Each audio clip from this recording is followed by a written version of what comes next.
Technique Beep, and I had a request out of the chat room asking about, after you go and play a round of paintball, what are some good preventative maintenance things that you can do to your gun and stuff like that. So I'll take you guys through the checklist of a couple things that I do after I play to make sure that my gun's going to function properly the next time I go out there and play.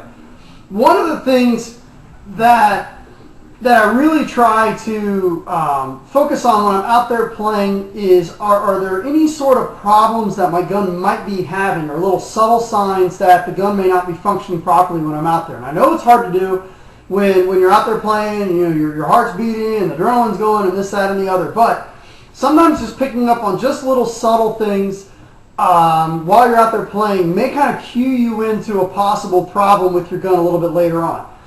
Is your gun breaking paint? Okay, any more than one ball broken per 2,000 rounds, in my opinion, is an excessive amount of breaking paint. Okay, my rule of thumb is most guns should not break more than one ball for every maybe 5 cases. Okay, that's about. If I'm breaking more than one ball for every 5 cases, something is horribly wrong with my gun.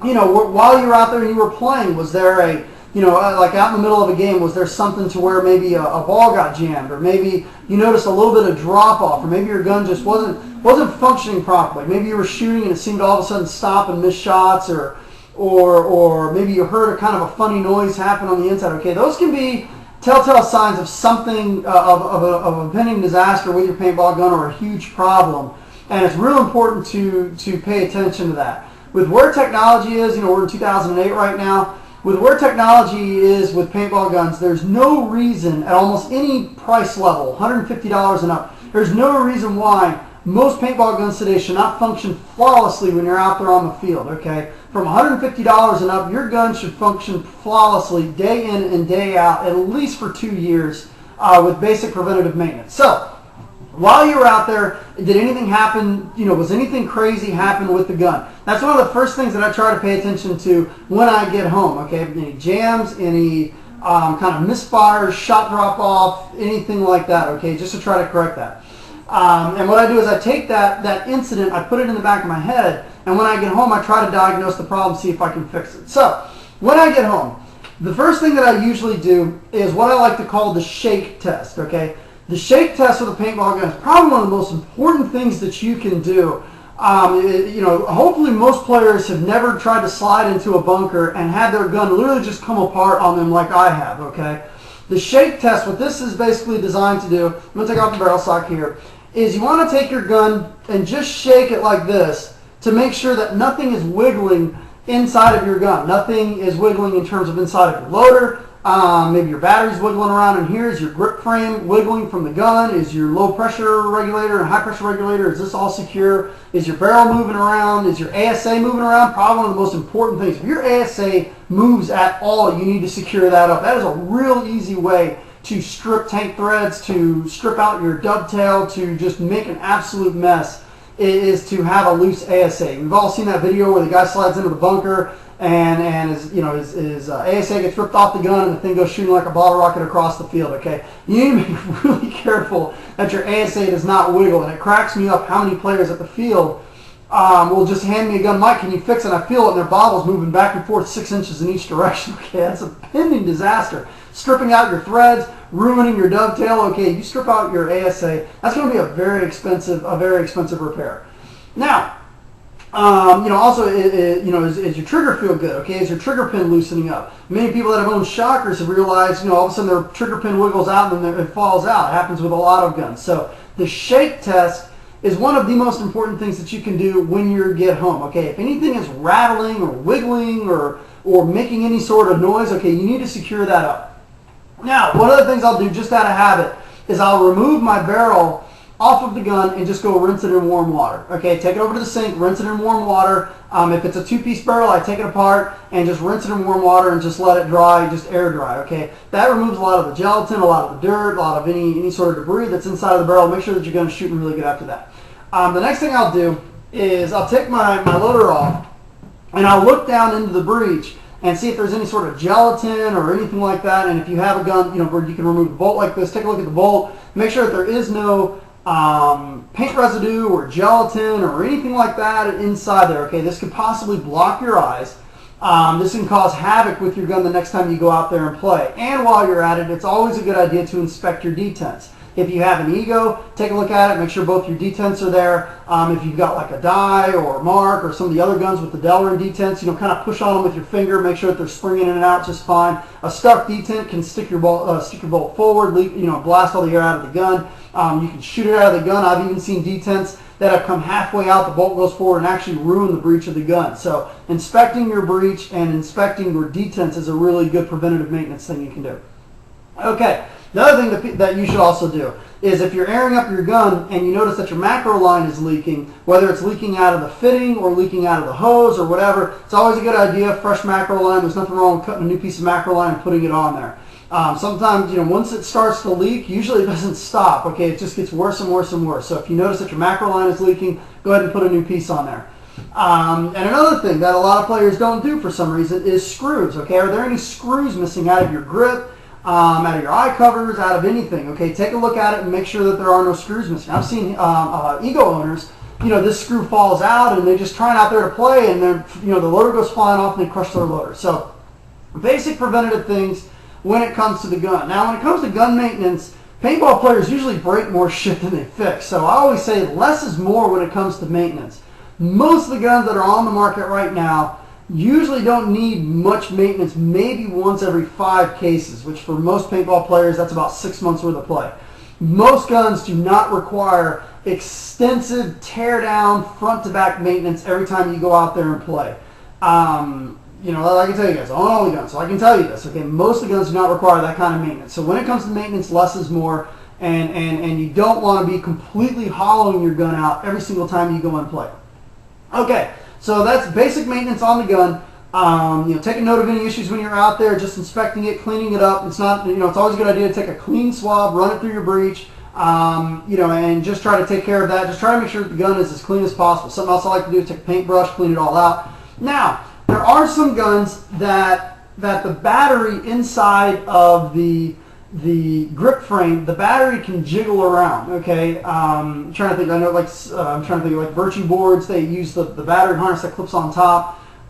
Shockers are pretty notorious for this. I think that's about it. There's other guns that use the harness also, but a really good tip, if your battery is wiggling around, when you move it around, is to take a tank O-ring, put it on the battery, and then put the grips back on there.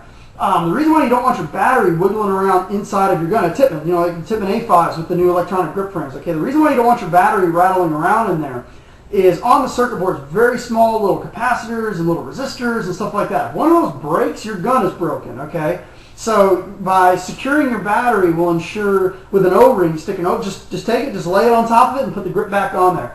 By preventing your battery from wiggling around, what that's going to do is prevent your battery from slamming into the board and possibly breaking something off your board. Great tip. Take a tank O-ring, put it on the battery, close your grips up if your battery is wiggling around.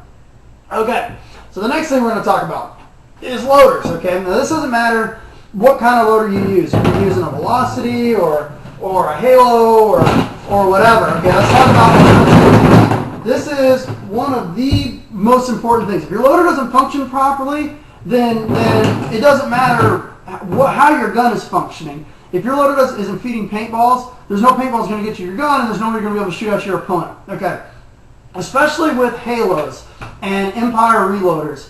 I notice a lot of players, their batteries inside of here will wiggle around also. What that can do is that can pop your 9 volts out if you're not careful. So what I like to do is I usually will take a business card, fold it back and forth like 4 or 5 times, and shove it up in there with the batteries to prevent the batteries from wiggling around. You don't want batteries wiggling around inside of your Halo or inside of your Velocity. Now, most of the time, Velocities do come with a little piece of foam to stick up there with the batteries. A lot of people will lose that, so what else can you use? Paper towel, cloth, even a little baggie or something like that, or Ziploc bag, cut it up a little bit and munch it up in there. Okay, you do not want your batteries rattling around in your loader. 1, they can pop loose while you're playing. 2, the shaking around can break your battery door. And 3, it's just, you can also break your shell. Okay, I've seen loose batteries slam up against the shell and crack these. So definitely make sure that your batteries are secure. And also, depending on what kind of loader that you're using, you usually only get about 3 to 5 cases out of your loader when you're out there playing. So once you hit 3 to 5 cases, just replace the batteries. That's a really good tip. So many people out there in the middle of the game, oh, my batteries on my loader died. There's really no excuse for that. So make sure that once you hit 3 to 5 cases on your loader, just take the batteries out and replace them. Not a big deal. And use good batteries too. These cheap batteries that are out there that don't last as long. Okay, Energizers, Duracells. Those are really good. So use good quality batteries, inside of your loader. Now, another thing is if you're using a speed feed, you need to take a look down inside your loader to make sure that no dirt or shell or gelatin or anything has gotten inside of your loader. It's going to eventually feed through your gun, and it's going to cause a nightmare when you're out there playing. So you need to make sure that if you have a speed feed, that you take a look down inside there. If you see this is all crusted and covered in dirt, okay, it's probably going to be a good idea to take apart your loader, clean up the inside, wipe it down with Windex and paper towel or something like that. Try to get it as clean as you possibly can. And another thing to inspect too is, it's Sunday, it's Monday, or Tuesday. Take a look at your loader and inspect the feed neck for cracks, okay? If you see a crack running all the way up your loader, chances are the next time you go out there and play, this thing's going to shatter like glass. So take a look at your feed neck and inspect your feed neck and make sure that there is no cracks or anything broken on your feed neck. I mean, we've all had our loaders break off, but like especially with the Velocities or reloaders or Halos or something like that, by just replacing a $25 shell, that can prevent you causing more damage to it, okay? Breaking the board, breaking the catch cup, breaking all of that stuff. So inspecting your neck for shells for cracks is a really good way of doing a preventative maintenance, so that when you're out there playing, you don't break it. Okay, another tip with pods. Okay, and this is especially true when you're coming into a tournament. Always want to make sure that your pods are clean, okay? Obviously we pour these into our gun and we throw these on the ground, and when they hit the ground they get filled with dirt and stuff like that. One of the ways I've found to clean the pods really well is to soak them, pour about a third of the way with warm water, close the lid, shake it up really hard, and pour it out. Keep doing that until your pods are completely clean.